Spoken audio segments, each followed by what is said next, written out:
So they ride a Vespa through the streets in Rome in that movie. So we had to do that.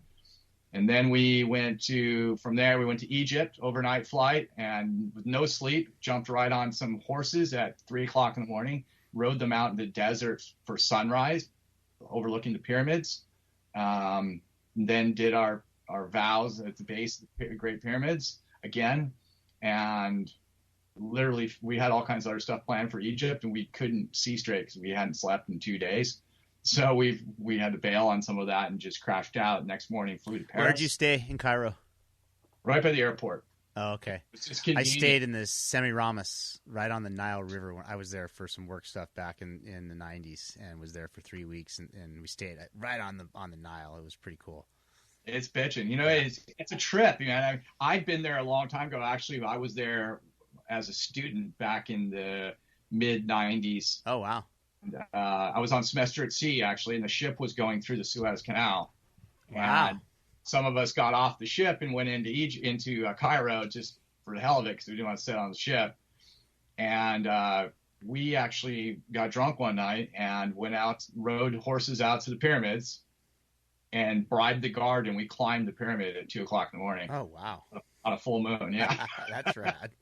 So that was part of the reason why I didn't think anything of taking my wife out there and doing this, because I was like, yeah, I've been there, no big deal. Well, what I didn't realize or didn't remember was when we got picked up, I'd hired a guide. I'd hired him off the internet, and he picks up the airport and everything. And he says, well, it's so great to see you. We don't get many tourists since the war. War? Wait, what? Oh, shit, that's right. You guys had a civil war about 4 months ago. So there was like bombed out buildings and wow, and jeez, very nervous, and there had been something of a military coup, I guess, or something had happened, but not many tourists. So that was interesting. So my wife's eyes got really big when she realized I had overlooked a small thing like that. Yeah. Anyhow, so then we went to Paris. We did all this typical stuff in Paris as well. And when I got home, nobody knew we had left. So when I got home, I took the video or all the footage and I edited a video together. And we sent out a save the date. Everybody's been anxiously awaiting when we're going to have our wedding. I sent out a save the date. You click on this, click here for the more information. And it went right to the video where we announced, surprise, we're already married. So, and then they saw the whole video. They see us doing our vows in front of all these places. And people thought, knowing that I work in the film industry, thought it was like green screen shit. They're just like, how did you do that? We're like, well, we went to those places. Like, when I saw it, I'm like, wait a minute, how come everybody must have known they were doing this. How come I'm just finding out about it now? I felt all left out, which was actually, I'm sure, what your intent was. Like, they're going to be set. People were just, their jaws hit the ground. There was only we had to at least tell some people, a couple people about it, just in case we disappeared. Right, so right. They know where to look for us. Yeah.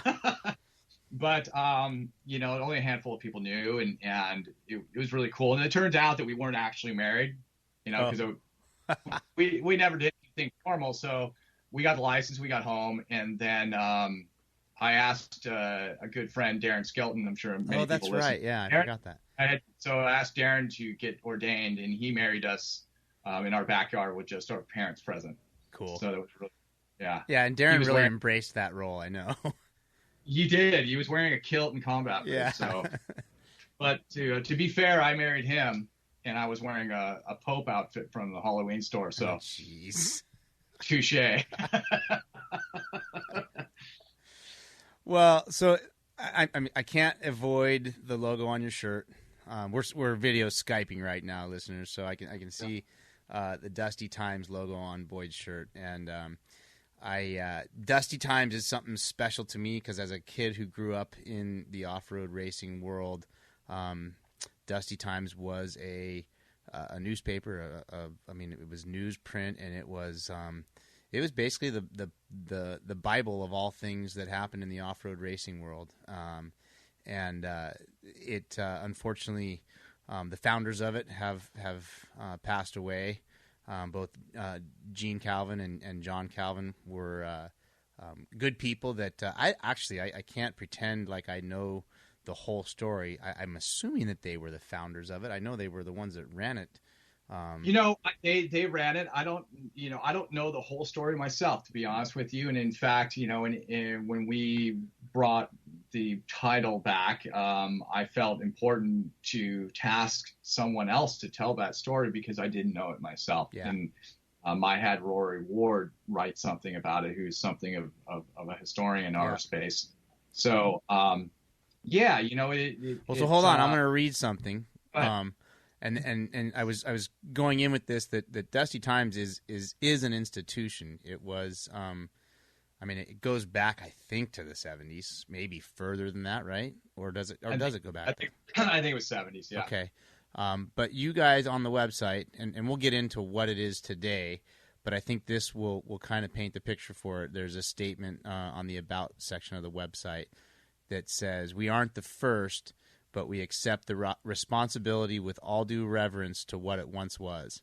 And I know what that means because I was a recipient of – I was on the cover of Dusty Times, I think twice actually, of what it once was. Wow. And yeah, pat myself on the back.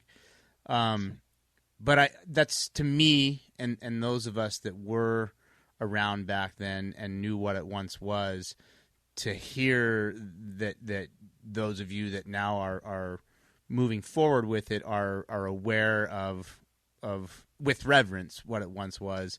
It means something. I mean, it's a jewel that needs to be taken care of, and I think the way you guys are going about doing it shows that you understand that. It's totally different, but it shows that you understand that. And what I mean by that, I'm going to ask Boyd to explain it. But it was the racing rag, if you want to call it that. It was, I believe it was monthly. It may not have always been monthly, but it just covered it was the world of racing in dirt. You guys are refining it, and I'm going to, again, have you explain that. But today it is really more of is a coffee table book the fair way to say it? And then go ahead and take it and run with it from there. Yeah, absolutely. Like you said, the original Dusty Times was important because it was, this is pre-internet. The only way to get any real information about what, essentially is the hardcore off-roaders.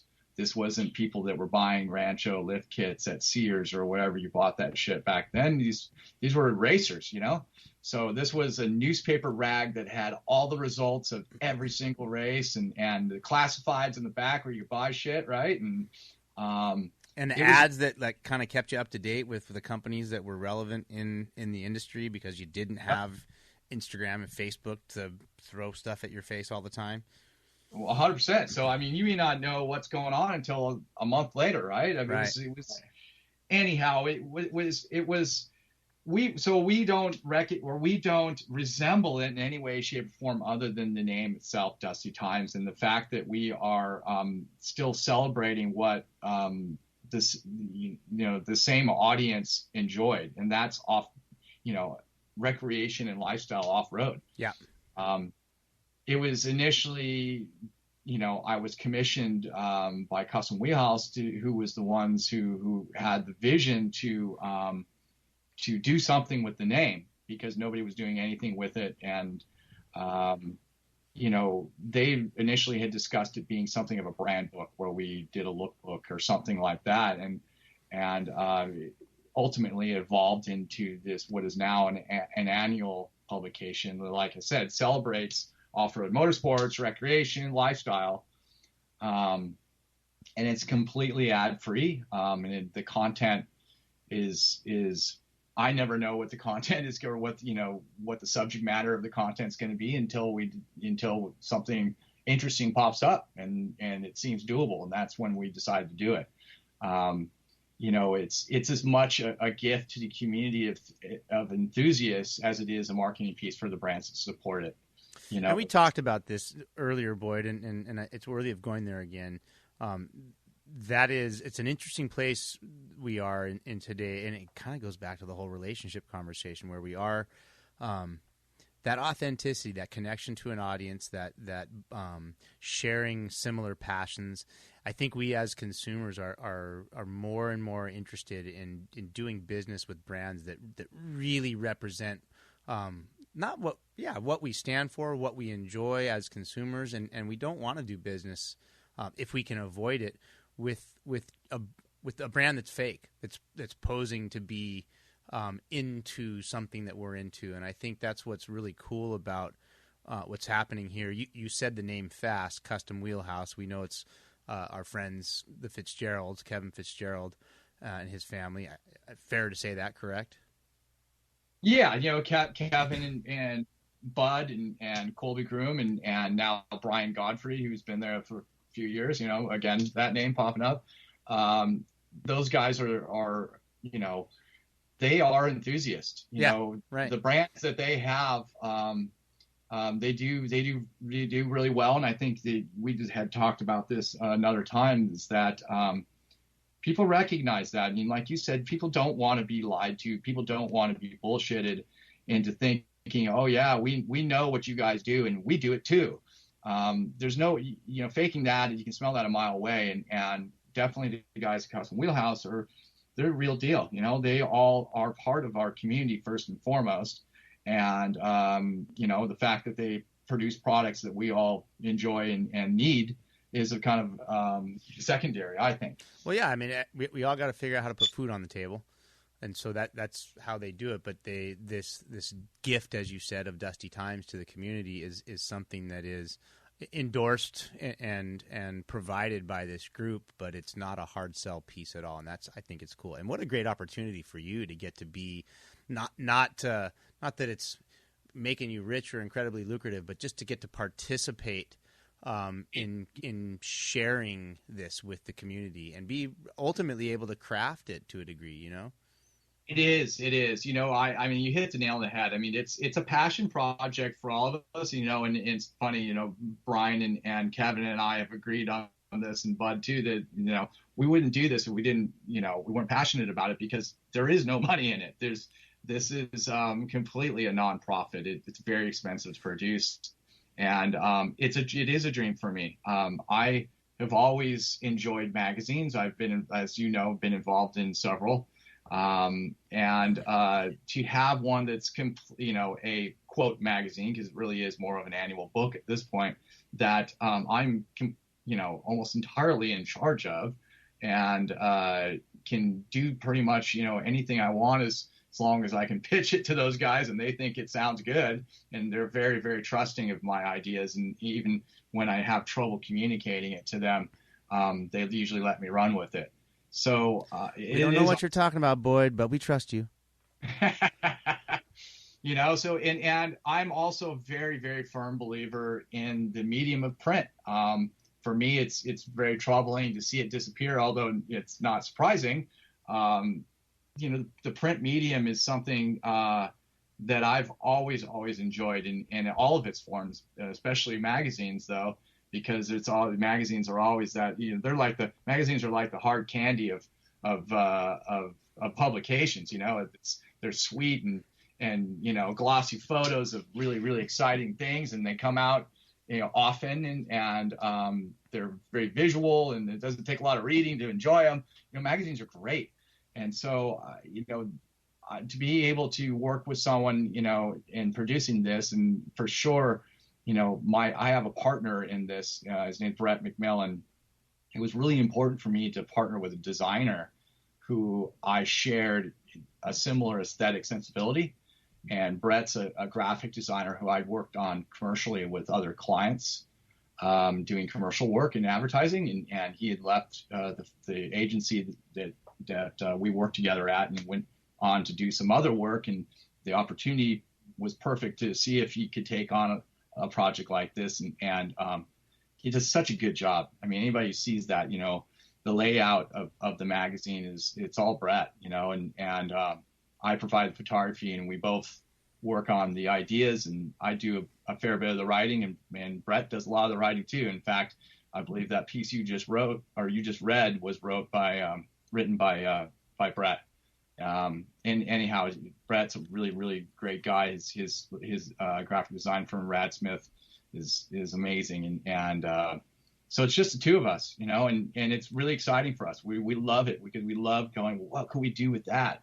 Well, and I think too, maybe it's setting in